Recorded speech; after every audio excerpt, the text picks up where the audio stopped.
¿Me escuchan? Listo, Hernán, dale, Dios te bendiga. Ok.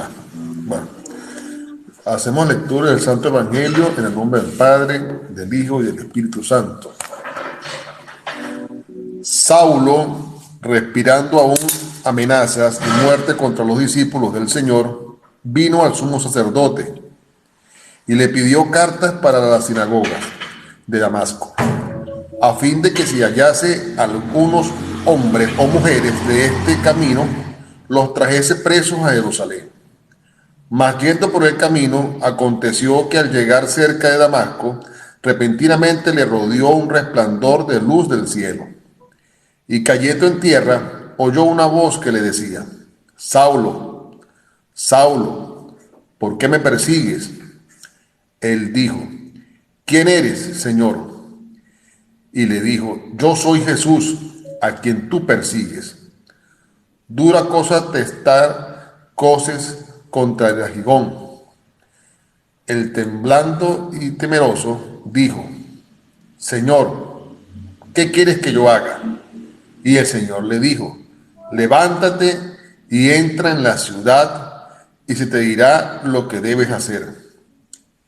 Y los hombres que iban con Saulo se pararon atónitos, oyendo a la verdad de la voz, mas sin ver a nadie. Entonces Saulo se levantó de la tierra y abriendo los ojos no veía a nadie, así que llevándole por la mano le metieron a Damasco, donde estuvo 3 días sin ver y no comió ni bebió. Había entonces en Damasco un discípulo llamado Ananías, a quien el Señor dijo en visión: Ananías. Y él respondió: heme aquí, Señor. Y el Señor le dijo: levántate y ve a la calle que se llama Derecha y busca en casa de Judá a uno llamado Saulo de Tarso, porque aquí él ora y ha visto en visión a un varón llamado Ananías, que entra y le pone las manos encima para que le recobre la vista. Entonces Ananías respondió: Señor, he oído de muchos acerca de este hombre, cuántos males ha hecho a tus santos en Jerusalén. Y aún aquí tiene autoridad de los principales sacerdotes para prender a todos los que invocan tu nombre. El Señor le dijo: ve, porque instrumentos escogidos me es este para llevar mi nombre en presencia de los gentiles y de reyes y de los hijos de Israel, porque yo les mostraré cuánto le es necesario padecer por mi nombre. Fue entonces Ananías y entró a la casa, y poniendo sobre él las manos, dijo: hermano Saulo, el Señor Jesús, que se te apareció en el camino por donde venías, me ha enviado para que recibas la vista y seas lleno del Espíritu Santo. Y al momento le cayeron de los ojos como escamas, y recibió al instante la vista, y levantándose fue bautizado. Y habiendo tomado el aliento, recobró fuerza, y estuvo Saulo por algunos días con los discípulos que estaban en Damasco. Enseguida predicaba a Cristo en las sinagogas, diciendo que este era el Hijo de Dios. Y todos los que oían estaban atónitos y decían: ¿no es este el que asolaba en Jerusalén a los que invocaban este nombre? Y a eso vino acá, para llevarlos presos ante los principales sacerdotes. Pero Saulo mucho más se esforzaba y confundía a los judíos que moraban en Damasco, demostrando que Jesús era el Cristo. Palabra de Dios. Palabra de Dios, Hernán, Dios te bendiga. Amén. Amén. Bueno, vamos a analizar lo que Hernán acaba de leer. Hay un eco ahí en tu grabación, en Sí, debe ser ahí. Ahora sí. Bueno, vamos a analizar, Hernán, lo que acabamos de leer. ¿Listo? Entonces, Ok. versículo por versículo, vamos, bueno, unos versículos importantes que hay que tener en cuenta. Hechos 9. Hechos 9. 9. Vamos a mirar el versículo 4. Por favor, vuelve a leer el versículo 4. Ok. Y cayendo en tierra, oyó una voz que le decía, Saulo, Saulo, ¿por qué me persigues? Saulo, Saulo, ¿por qué me persigues? En este caso, Correcto. lo que podemos ver es que Saulo se convierte o estaba convertido en un perseguidor del Señor Jesucristo, ¿cierto? Versículo 4, perseguidor, perseguidor. Recordemos que un perseguidor es aquel que sigue o trata de matar o trata de hacer daño a alguien o a algo, ¿cierto? En este caso, a quien se buscaba era eliminar la evangelización, eliminar por completo y que se extinguiera la predicación y la palabra de Dios y que no fuera llevada a los a los distintos pueblos en ese momento asentados allí. Entonces, ¿qué pasa? Yo les voy a decir a ustedes qué es ser un perseguidor de Cristo, una persona que no le siga al Señor Jesucristo.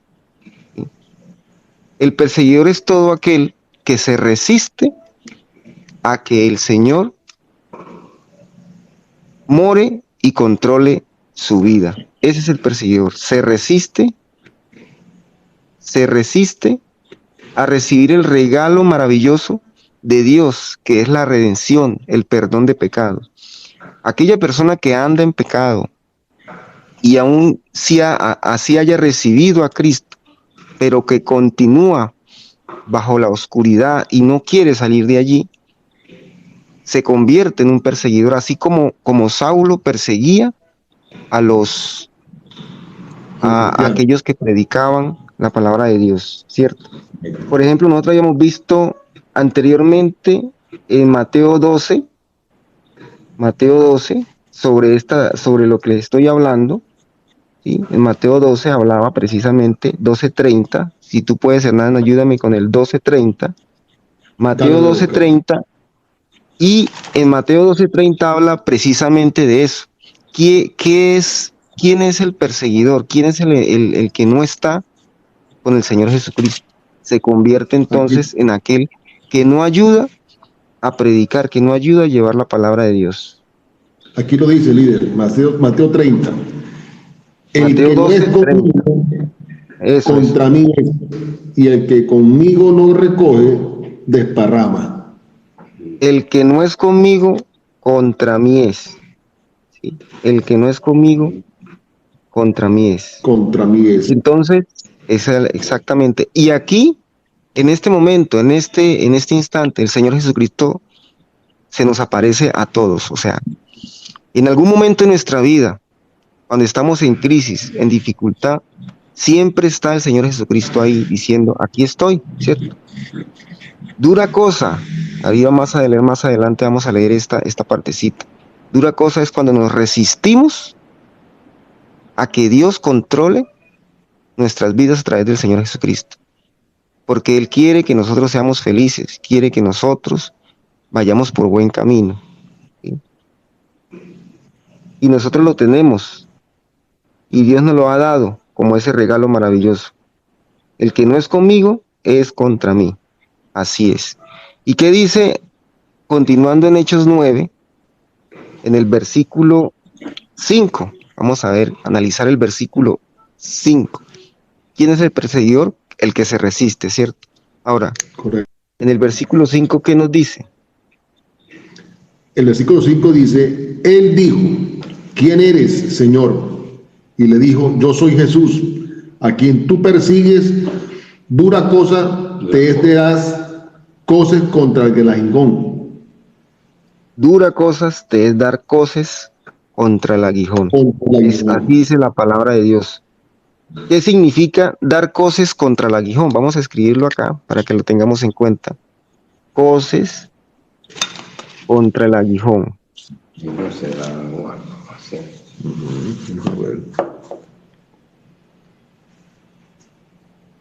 ¿Qué es el aguijón y cómo se entiende esta parte del versículo? Coces contra el aguijón. Estuve consultando un poco y resulta que los agricultores utilizan unos bueyes para arar. Les ponen un yugo en el cuello y tiene un sistema con una especie de gancho para que el suelo se levante. Y detrás de este yugo, detrás de estos bueyes va el agricultor. Pero hay veces que los bueyes se salen del camino y para que no se salgan del camino, ¿qué pasa? El agricultor o el que está allí atrás, esa persona que está encargada de la siembra, comienza a dar unos pinchazos en el animal para que el animal recobre su camino y no se salga de la senda.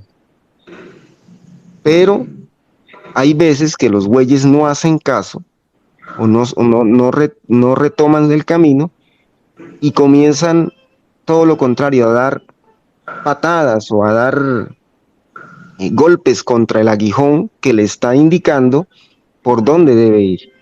Dar cosas contra el aguijón es cuando nosotros damos patadas, pataletas, dicen pataletas, ¿cierto? Correcto. Aquellas personas que saben que deben ir por ese camino, pero se resisten a ir por el camino. En este caso, Saulo. ¿Señor? El necio. El necio, efectivamente, Hernán, el necio. Saben que deben ir por ese camino. Nosotros sabemos que la solución en nuestras vidas es el Señor Jesucristo. Sabemos que Él es el camino, ¿cierto? El camino, la verdad y la vida. Y que por ese camino obtenemos la vida eterna, obtenemos el regalo preciado y maravilloso de la redención. Pero damos cosas contra el aguijón como hacía Saulo en ese momento, ¿sí?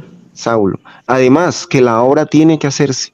Saulo no podía detener esto que hasta este momento, hace más de 2000 años han pasado y todavía continuamos nosotros, predicando a las naciones y a los pueblos y a este lado del mundo. Aquí tenemos alrededor de 400 personas que están escuchando. Al otro lado, estamos todavía y nadie puede detener, nadie podrá detener la difusión de la palabra de Dios. Pero nosotros en lo personal, si lo aplicamos en lo personal, hijitos amados de Dios, no podemos resistirnos a la bendición de ser seguidores del Señor Jesucristo. No podemos resistirnos a este maravilloso regalo. Entonces, ir contra el aguijón es ir contra la razón. Contra la razón. ¿Qué es lo más sensato que usted puede hacer? ¿Qué es lo más inteligente que podemos hacer? Es recibir a Cristo en nuestras vidas y andar en sus caminos. ¿Sí? Contra los juicios, ir en contra a lo que es justo, contra lo justo, lo bueno.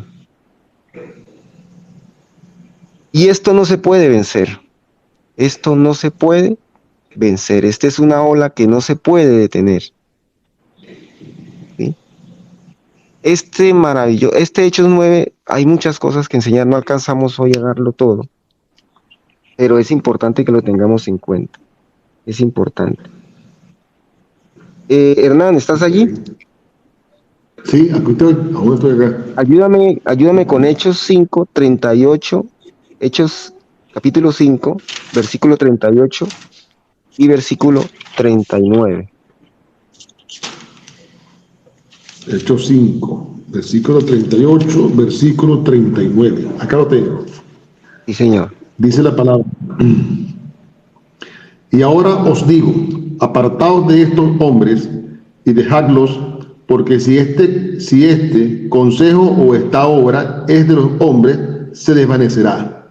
Mas si es de Dios, no la podréis destruir. No seáis tal vez hallados luchando contra Dios. Muy bien. Había aquí un consejero que precisamente le recomendó a Saulo. A Saulo le recomendó, no vayas contra los cristianos.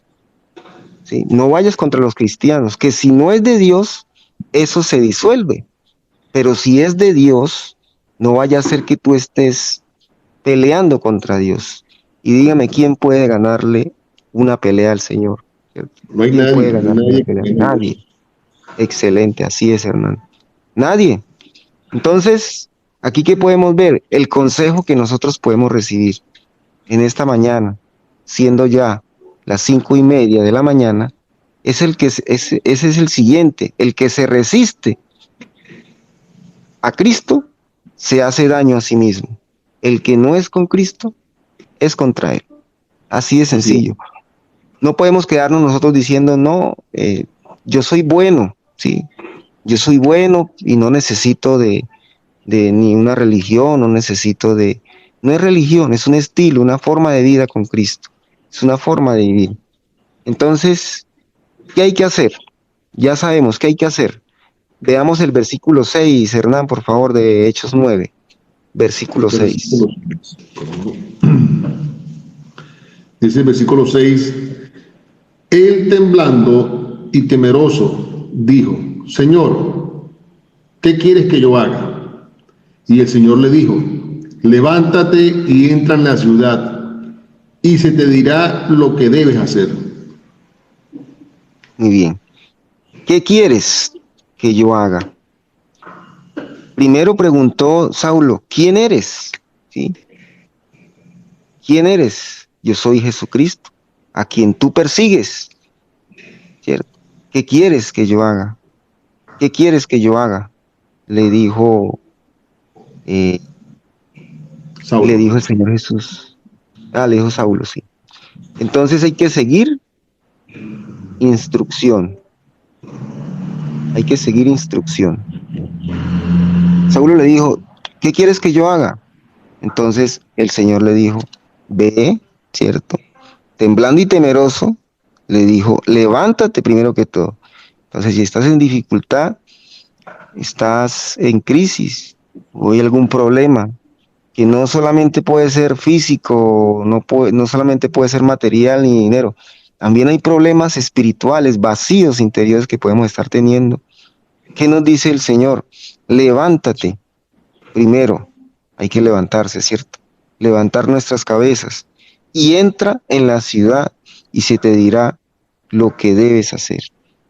Seguir instrucciones es seguir el consejo, buscar la palabra de Dios y congregarse, buscar al pastor y seguir a Dios a través de su palabra. Todas las instrucciones están aquí en este libro de la vida y hay que seguirlas, ¿cierto?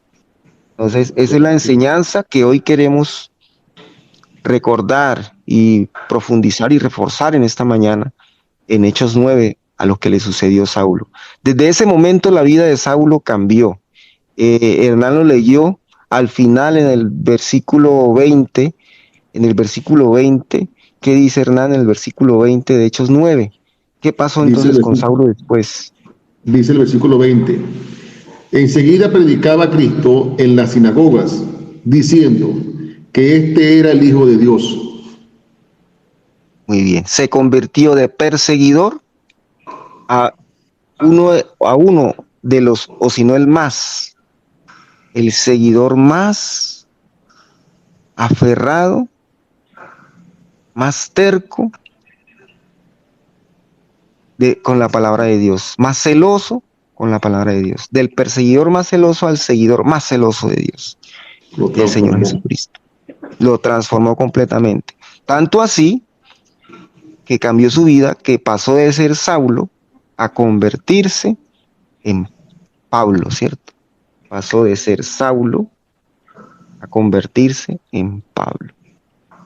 Así también nuestras vidas, pero si nosotros llevamos años de vida cristiana y seguimos siendo los mismos y nos ven los mismos y dicen, vea, usted va a la iglesia y lleva la Biblia, pero sigue siendo el mismo risueño, el mismo perezoso, el mismo descuidado, el mismo... ¿Qué testimonio y qué ejemplo nosotros podemos estar dando en ese sentido? ¿Listo? Correcto. Terminamos por este momento la enseñanza del versículo, la lectura de hoy, y ahora queremos pasar, pero no podemos conectarnos con Estela. ¿Estela está por allí? ¿Estela está conectada todavía? Estelita, a ver, no he podido, no sé qué pasa, no sé, reviso aquí el ajuste, busco su Quería, cuenta, pero quería no he contar algo, podido líder. conectarme. Cuéntame. Quería contar algo con respecto a la transformación de Saulo en el pasaje bíblico.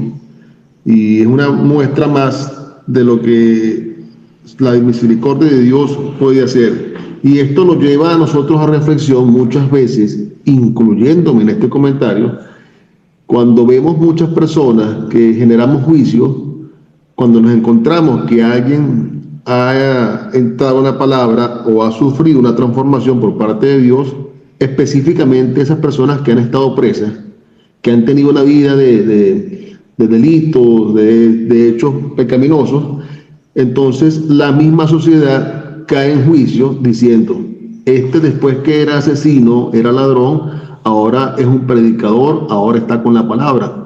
A la misma sociedad hoy en día aún le cuesta creer esas transformaciones. Sí, así es. La misma sociedad le cuesta creer la transformación porque tienen prejuicios, ¿cierto? O sea, como decíamos, somos perseguidores cuando ¿qué?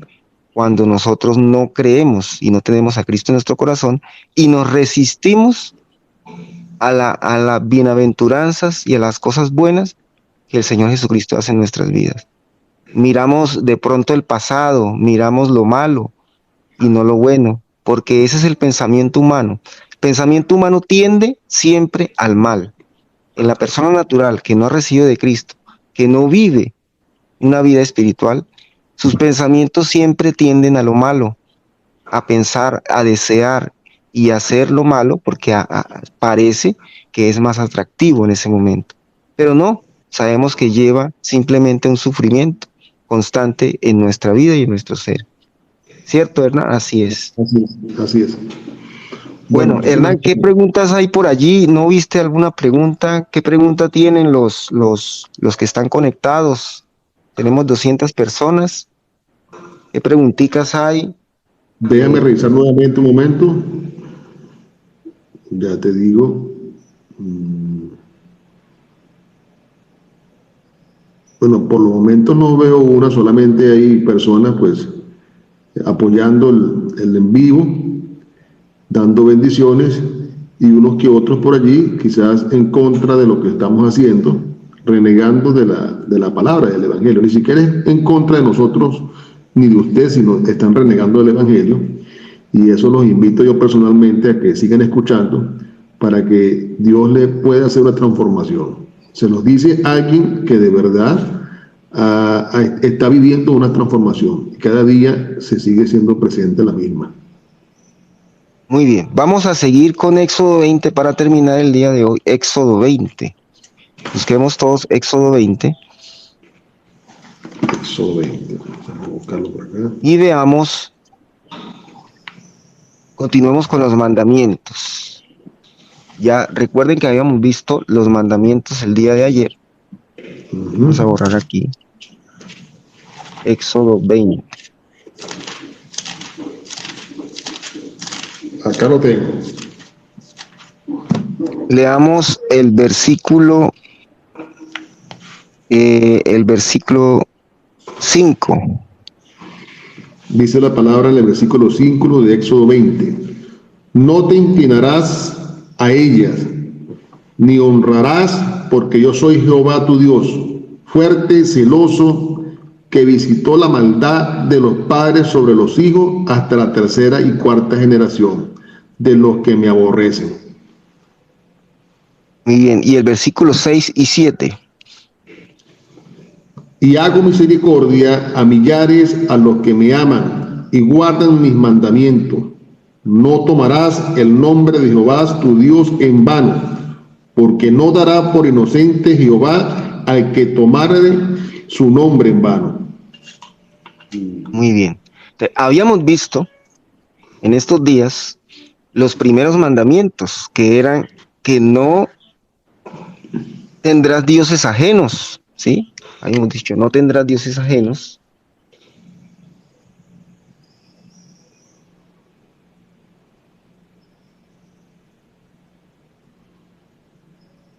También, siempre escribo esto, también dice que no harás imágenes. Ayer vimos no harás imágenes de nada lo que hay en la tierra, ¿cierto? Y hoy vamos a ver, estudiaremos, no tomarás el nombre de Dios. El nombre de Dios. Vean, muchos dioses ajenos, dioses paganos, tienen nombres, diferentes nombres, ¿cierto? Y Dios, en su momento, en la época de Moisés, se conocía como Dios, pero él mismo, ante Faraón, dijo, preséntate al Faraón, le dijo a Moisés, como yo soy, ¿cierto? Yo soy es el nombre de Dios, yo soy el que soy. Yo soy el que fui, el que es y el que será siempre. Yo soy el que no cambia. Ese es Dios, el nombre de Dios. Pero ¿cómo se escribe el nombre de Dios? ¿Cómo se escribe? Se escribe de la siguiente forma. Y, ¿cierto? H, W, H. Se escribe así. Como ustedes se darán cuenta, no tiene vocal. No tiene vocal. Pero los estudiosos de la Biblia, los ancianos, los judíos, le agregan dos vocales y pasa a llamarse Ya, ¿cierto? Yahvé. El nombre de Dios es Yahvé y este nombre es sagrado. Por ejemplo, el nombre Hernán está escrito en el libro de la vida. Hernán está escrito en el libro. Mi nombre, Elkin, está escrito en el libro de la vida. Amén. Antes de la fundación del mundo, allí está. Yo, por ejemplo, le digo a mis estudiantes cuando hacemos una evaluación, escriban su nombre en su formulario de la evaluación y cuando lo terminen, así saquen una mala nota. Yo no quiero ver una hojita por ahí tirada, arrugada, con su nombre pisoteado, ¿sí? Porque el nombre de ustedes y el nombre de cada uno de nosotros es valioso. ¿Eh? Casi que les digo que nosotros, este cuerpo se va, nuestro cuerpo se va, pero nuestro nombre permanecerá inclusive, ¿cierto? Así. Nuestro nombre es sagrado, sagrado. Y aún más, el nombre de Dios, Yahvé. Yahvé o Yahweh, también le podemos decir Yahweh. Es Pero a importante, Miguel, Yahweh, señor, es importante el estudio que estamos haciendo en este momento sobre Éxodo 20 y quizás en la mente de muchos que están acá viendo el en vivo, pues se sumerge esta pregunta o esta inquietud. ¿Por qué si en la palabra que estamos leyendo en este momento, en Éxodo 20, lo explica del versículo 1 hasta el versículo 16, 17 aproximadamente, todos los mandamientos, entonces ¿por qué existen la violación a esos mandamientos? Porque en la religión católica obvian por completo lo que acá está escrito.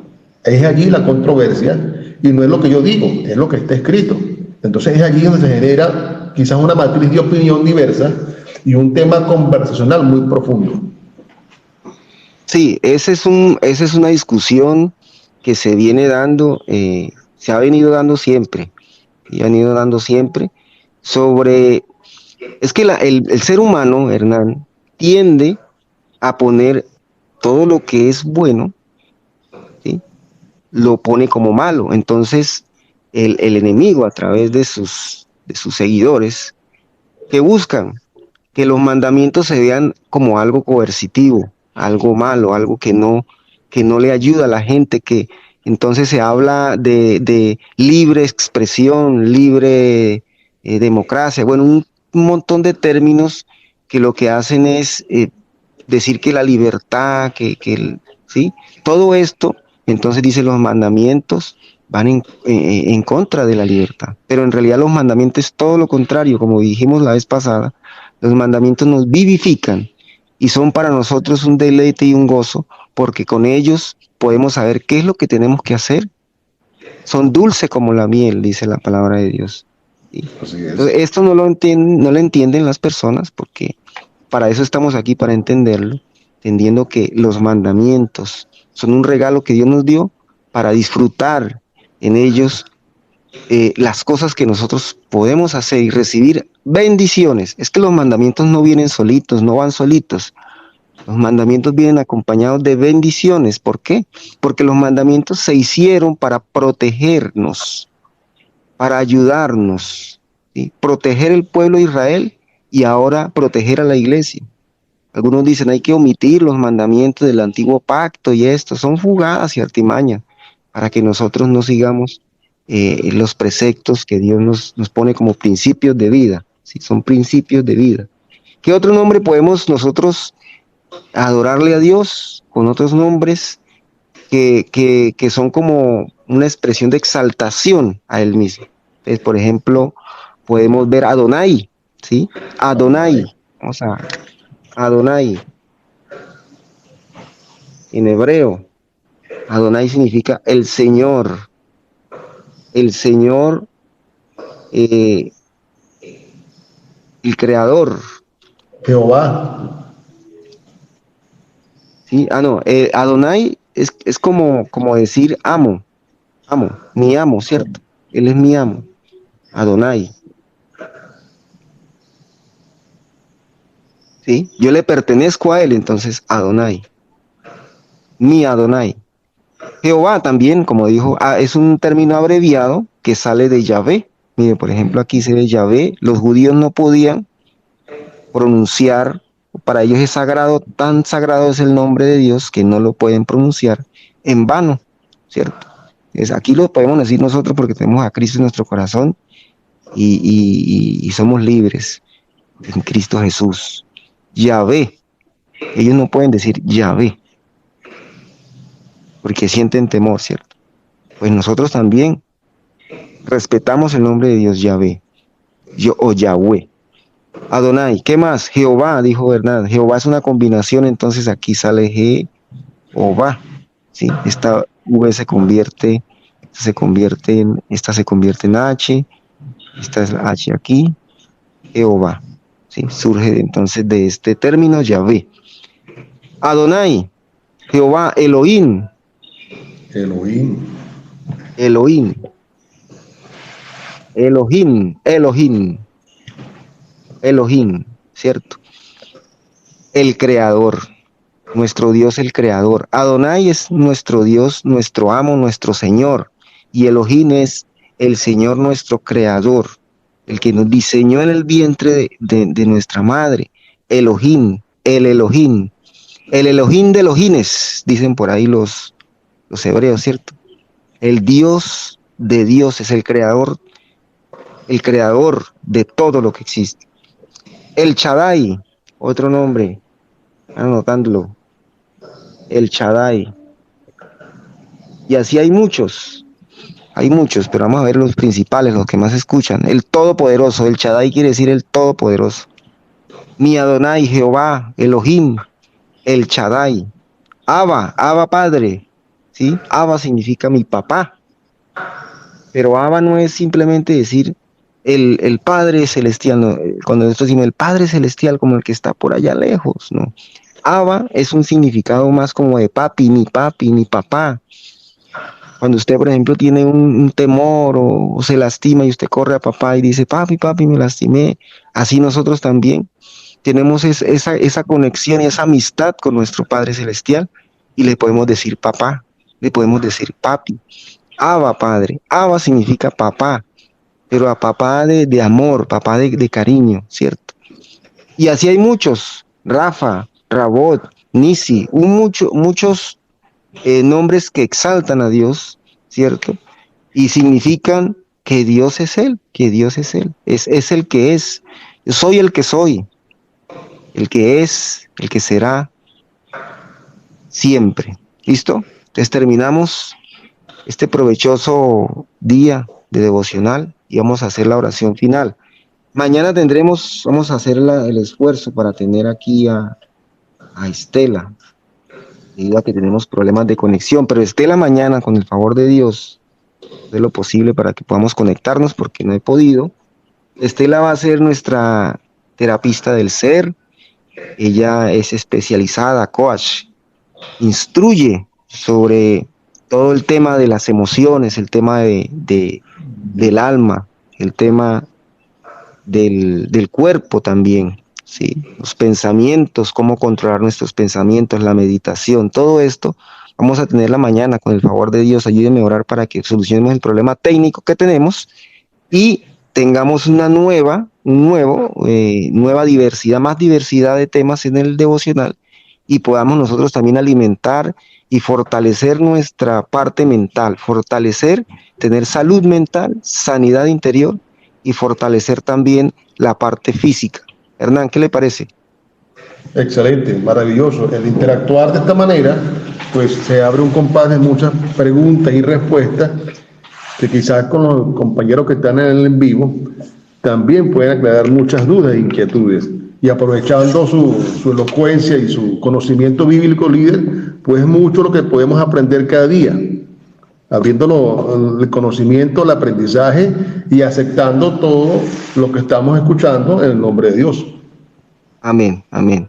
Sí, ¿alguna pregunta, Hernán? Échale un ojito a ver si nuestros acompañantes tienen preguntas, alguna pregunta, el Mari, tenemos aquí vamos a ver qué personas hay por ahí. Por Estela, bueno, aquí Estela nuestra. López Lozano te pregunta, me imagino que es lo que quiere decir, ¿de dónde salen esos nombres? Esos nombres, López, esos nombres, bueno, hay que investigar un poquito, pero esos nombres surgen, son muy antiguos.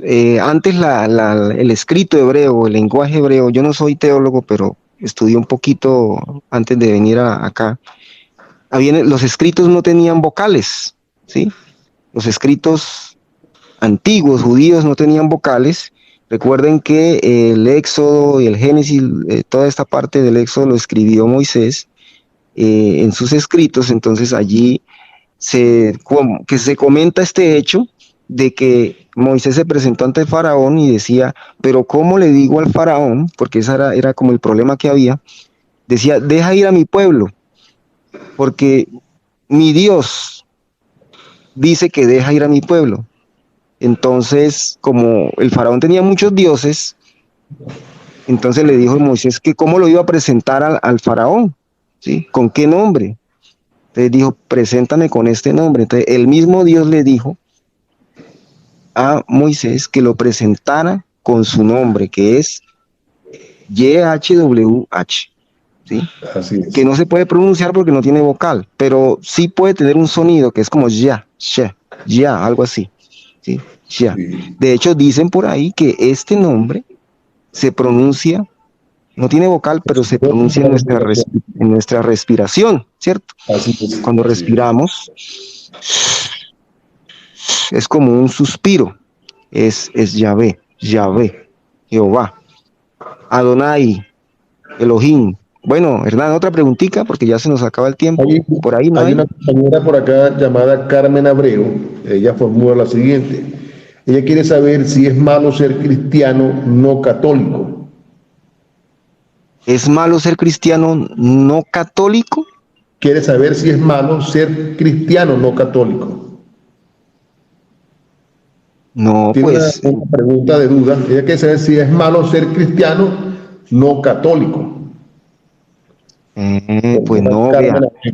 Ser cristiano, sin importar la denominación católica, protestante, de cualquier congregación, ser cristiano es que hay una iglesia universal, ¿sí? Una iglesia universal que son todos aquellos que tienen a Cristo en su corazón, que viven a Cristo en su corazón y que lo siguen a Él, ¿sí? Entonces, ser cristiano es tener a Cristo en nuestros corazones, ¿sí? Tener a Cristo en no puedo decir que todos los que pertenezcan a una iglesia o serán condenados o no, porque yo fui católico, mis padres son católicos, y Dios en su poder, en su sabiduría, podrá decidir a la persona, a las personas, si tienen a Cristo en su corazón y no, o no. Porque en el final de los tiempos, la marca y el sello por el cual el Señor, nuestro Dios, escogerá a aquellos que realmente son hijos de Dios, es por medio del Espíritu Santo. El Espíritu Santo, el que mora en nosotros, el que nos fue dado como vicario, el que nos fue dado para prepararnos para ese momento especial, cuando venga la segunda venida de nuestro Señor Jesucristo, es el sello y la marca especial, es la señal especial de que nosotros somos hijos de Dios, ¿sí? Cristo vive en nuestro corazón y el Espíritu Santo es el que mora en nosotros y el que nos llevará allá, preparándonos para el Señor. Entonces, ser cristiano es tener a Cristo en nuestro corazón. Excelente, así es, así es. Es un estilo de vida, ser cristiano es un estilo de vida. De hecho, el padre del cristianismo es Jesucristo, él es el fundador del cristianismo, ¿me entiendes? Y realmente todos nacemos siendo cristianos. Si vamos a la historia, pues encontrará una cantidad de sucesos donde se habla del cristianismo y no del catolicismo, a inicios de la historia. Es la transformación del hombre, creo que, si más no recuerdo, el emperador Constantino fue el que le dio ese uso a su conveniencia, ¿me entiendes? Por ahí viene la historia, es bueno que revisarla, letrearnos un poquito más para que cada uno de nosotros podamos aclarar las dudas y llenar nuestra mente de conocimiento y no volvernos repetitivos. Efectivamente, Hernán, y es buena tu compañía porque, bueno, yo les he pedido a ustedes que me acompañen siempre y tenerlos allí a ustedes es un buen respaldo. Pero este canal, pues la esencia de nosotros no es tanto escudriñar en la historia. Sí es cierto que debemos saber la historia para poder explicar el contexto y demás. Pero el objetivo principal, Hernán, es vivir a Cristo y aplicarlo en nuestras vidas. Que ustedes se vayan hoy de aquí, ya nos vamos a levantar de aquí, que se vayan hoy a sus trabajos, a sus negocios, a su familia, y que realmente esto sirva de algo, no solamente en nuestra mente, en nuestro conocimiento, sino que ustedes puedan aplicar allá en el diario vivir lo que aprendemos de parte del Señor, ¿cierto? Los mandamientos, lo que aprendimos hoy de Hechos 9, donde estaba allí, Saulo se convirtió en Pablo, siguiendo la instrucción, que ustedes sigan la instrucción de sus padres, que sigan consejo de aquellas personas que realmente tienen la enseñanza de los ancianos, seguir el consejo siempre y aplicarlo en nuestras vidas, todo lo que aprendamos para poder aplicarlo y no solamente llenarnos de conocimiento, sino aplicarlo en nuestras vidas. Vamos a orar para terminar y nos vemos mañana nuevamente aquí muy temprano. Padre de los cielos, hoy te queremos entregar este momento. Si usted es nuevo en este lugar, yo le pido que repita estas palabras después de mí para que reciba en su corazón al Señor Jesucristo. Repita conmigo: Señor Jesucristo, Señor Jesucristo, yo te necesito. yo te necesito. Reconozco, Señor, que moriste por mis pecados que moriste por mis pecados, y que resucitaste al tercer día. Te pido, Señor, que entres en mi vida que entres en mi vida y en mi corazón, y en mi corazón, y que hagas de mí y que hagas de mí esa persona feliz y obediente que tú quieres que yo sea. que tú quieres que yo sea. Amén.